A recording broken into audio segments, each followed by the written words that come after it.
So good morning, guys. I'm kind of home for the day today, well, at least for the morning, and I'm starving. So, welcome to another vlog. For today's vlog, I am going to be cooking. So, I'm going to be cooking something that I haven't had since like I was little. This is not a Jamaican dish. So, when I was little, there was a restaurant I used to go to all the time. That was like my favorite restaurant ever. If you live in Mobile, it used to be over Half Moon.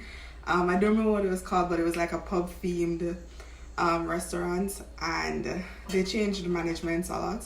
But one time we went and I had this thing called fisherman's pie, and it was the most amazing thing ever. So now I've been determined for years that I'm going to recreate it, and I finally got the stuff this time to like do it. So I have all the fish and everything over there thawing out so I can cook it first before we put it in like the baking dish to do. So all the stuff here are what I'm going to use to make fisherman's pie.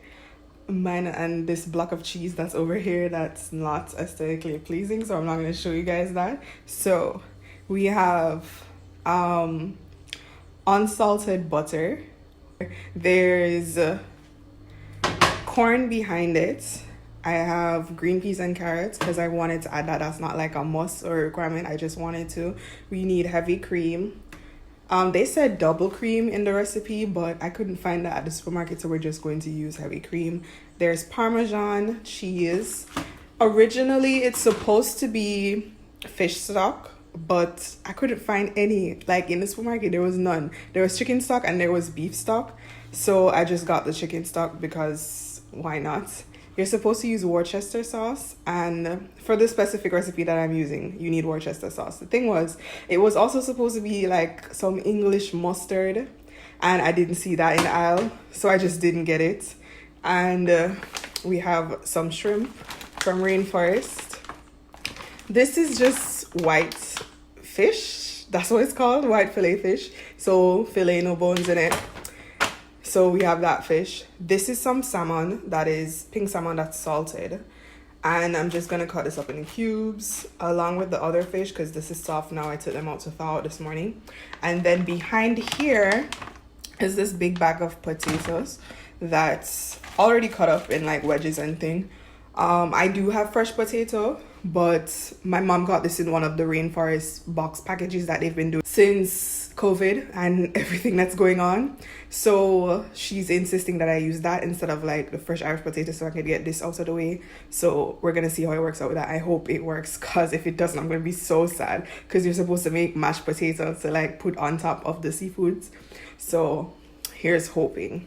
So we're going to use all of these things to make a pie, fisherman's pie. I have two dishes that I'm using today. So there's this clear Pyrex one that, yes, I know this is a bread dish or a bread pan that you use to bake bread because it's deep and it's also long, but we're gonna use it for the pie today. I really want to use deep dishes so that it could really fill up with the mashed potato.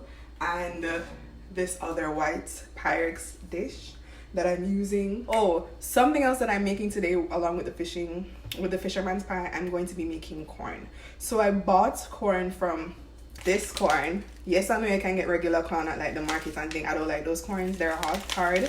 So I bought this to try and mimic KFC corn, you know, the soft nice one. That's what I want to make, so that's why I bought these. They had the 6-pack. I don't need that much, I just need 4. So I bought this one and we're going to try and do this as well. So now that I've showed you guys everything that I'm going to use and we had this little talking session, I need to finish my protein smoothie to give me more energy and more coffee, and I'm going to start prepping. So the first thing, I'm not going to show you guys that. So the first thing I'm going to do is I'm going to cut up the seafood items that I'm using. So I'm going to cut up the fish into cubes that I'm going to be using. And then I don't think I'm going to be seasoning the fish, or I might just lightly season with like salt, pepper, and fish seasoning or regular like seasoning. Definitely going to be doing that, and I'm gonna let it sit for a while.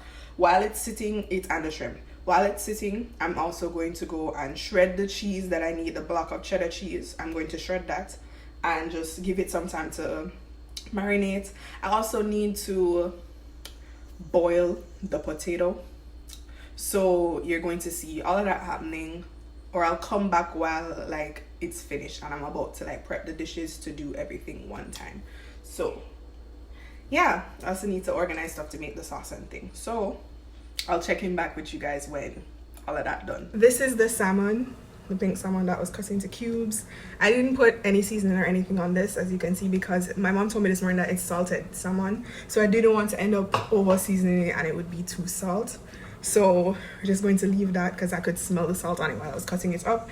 And in here we have the whitefish that I showed you earlier that was from Rainforest, and the shrimp. Now I know that the shrimp is already cooked, but I'm going to stir fry it a little bit so I can ensure that it gets harder, which is actually how I like shrimp. I don't want it to be all soft, even though it will cook when it's in and baking, but still. So on this I had put salt, the pepper mix that I spoke about, and did I put anything else? I put regular Mrs. Dash seasoning. So I just put a little of everything because I didn't want it. It's seafood, so it doesn't need a lot. This is the cheddar cheese that's going to go on top of the potato. The potatoes after they're mashed. I need to put that back around there. So changes that are going on. I know earlier that I showed you guys that I was going to be using the tin corn. I found this for other freezer, which is frozen corn. I'm pretty sure my mom got it from Rainforest too, or from their package. So I think I'm going to be using this because this will hold firmer and better, and still use the tin mixed green peas and carrots.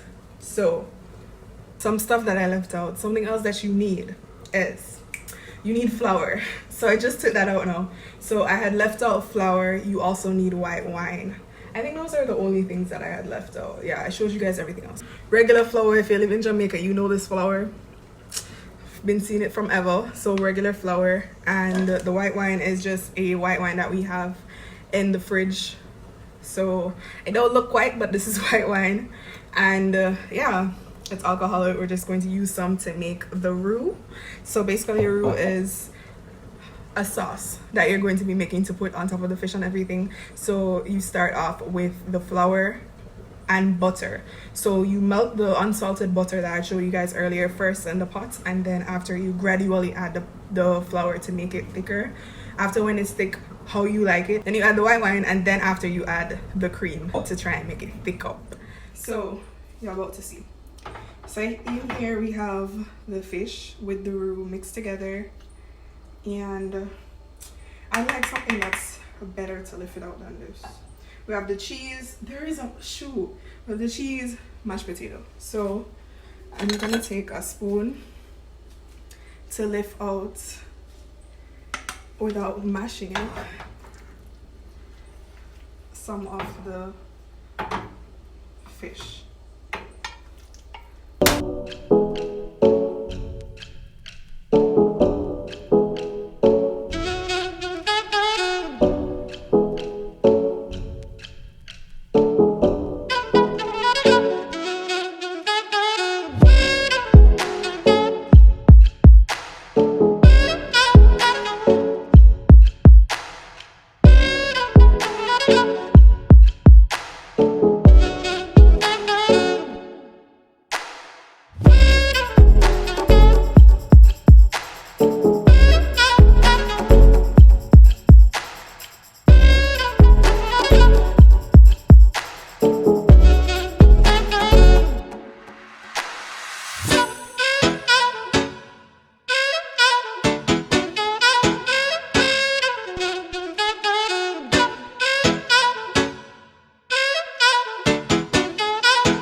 so this is what they both look like before they go in the oven. I'm preheating the oven for, I think it's 15 minutes on setting of 360 Fahrenheit. Obviously it's set on bake. So it's supposed to go in for a half an hour. I'm just gonna put them in after when it gets to 30 minutes because I set it to 45, and then I'll show you after when it's all golden and brown. The kitchen is a mess from assembling stuff, so I need to go clean up, and I'll check in back with you guys when it's in the oven and then when it's finished. So the fisherman pies are in the oven getting nice and cooked. Like the top is golden very nicely and the cheese is melting nicely. So what I'm going to make now is the corn. So I took it out of the freezer. So we have this. So now what they said to do is that you're going to add the corn in the pot and cover it with water completely, and then you're going to pour enough milk into the pot with the water so that it becomes cloudy, and then you're going to add half a teaspoon of salt and half a teaspoon of sugar to the water mix, and you're going to let it get warm. It's not supposed to boil, it's just supposed to get warm enough where the water is just hot, and then you leave it for as long so that it gets salted. And then you're supposed to add like the melted butter after, so you don't add it to the water mix, you add it after, and you add pepper, I think, to it after. And this is the KFC corn recipe, which I don't really remember there being pepper on it, but this is what I found online and this is what I'm going to do. So I'm gonna show you guys me adding it to it and what it looks like, and then me adding it to the stove.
Alright guys, so it's finished and this is what it's looking like. That ticking sound that you hear is the timer on the convection oven because the corn is still going.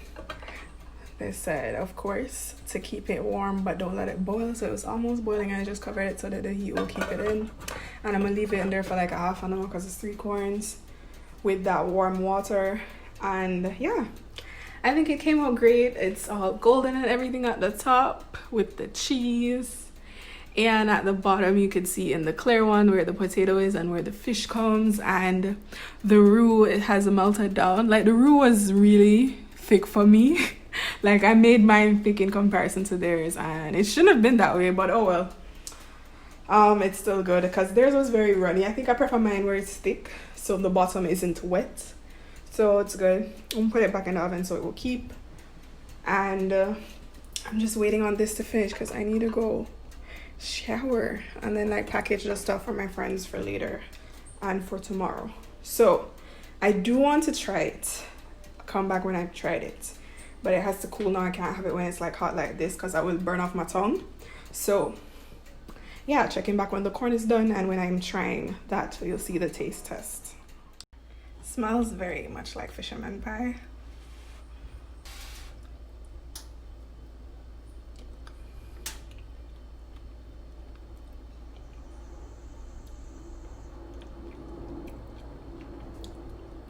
We good. I could taste, okay, I taste fish and I'm really glad because I did boil the potato in like salted water, but I didn't add salt to it after because I didn't want it to be too salty. It's a good thing I did that, because remember I said that the salmon that I used was salted. So when you bite the salmon, it gives it the salt that it needs, and then the cheese on the top layer too will help.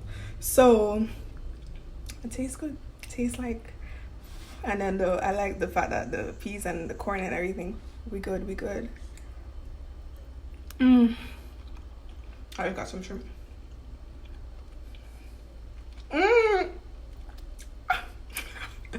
I'm so proud of myself. Now I just really want my mom to come home so I could give her some and be like, Mommy, you remember this? Sorry, you mustn't talk with your mouth full. Like, Mommy, do you remember this?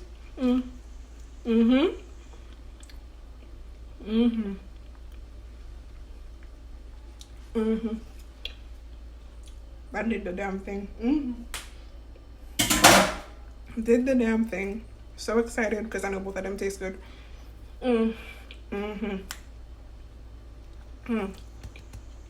So it's good, it's filling, and then the corn too.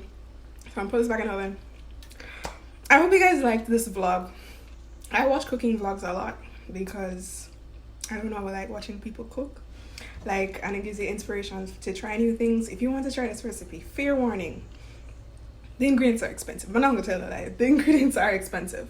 But if your parents are like my mom and they've been buying the rainforest package boxes that they've been having since COVID and thing, then you probably have most of the ingredients in your house already if you haven't been using the stuff. Because I ended up buying unsalted butter, and then when I went over to the other freezer, I saw that my mom had unsalted butter in there after it was already purchased. So waste money on that. She already had the potatoes from the big bag of thing that they gave her. She already had the cheese, so I didn't have to buy the cheese. The only cheese I bought was the Parmesan cheese. So she had the corn, and I bought the carrot and peas thing, but you probably have that around your house. And I bought the corn. I bought the corn that I did individually, and she already had the sweet corn that was in the freezer over there. So yeah, the cream is expensive, but I didn't even use a lot. So they had the smaller ones and I bought the big one because the smaller one did seem pricey for the amount. But it was better that I bought the smaller one, because now the cream goes stay in the fridge and I don't know what recipe I'm going to do that needs cream, unless I go make the corn again. And the chicken stock, I put it in the freezer so it wouldn't waste, because it can, once it's open, it's good for 7 days. I'm just like, that was too expensive to just stay for 7 days, so that is getting frozen and used again. Remember, it was actually supposed to be fish stock, but I never have any, so I took the chicken and not the beef. But it was good. It really hits, that one fork spoon hit the spot though, like, yeah, I'm proud of myself. So give this video a thumbs up if you actually want to see more cooking vlogs, or if you just want to see more vlogs. Comment down below and tell me, like, what recipe have you had, like, in your childhood that, like, you've been dying to recreate, because this was it for me and it was not a fail, and I'm really happy about that, and I'm really excited to give my friends some. Yeah, anyways guys, so bye. I'm gonna go do other stuff.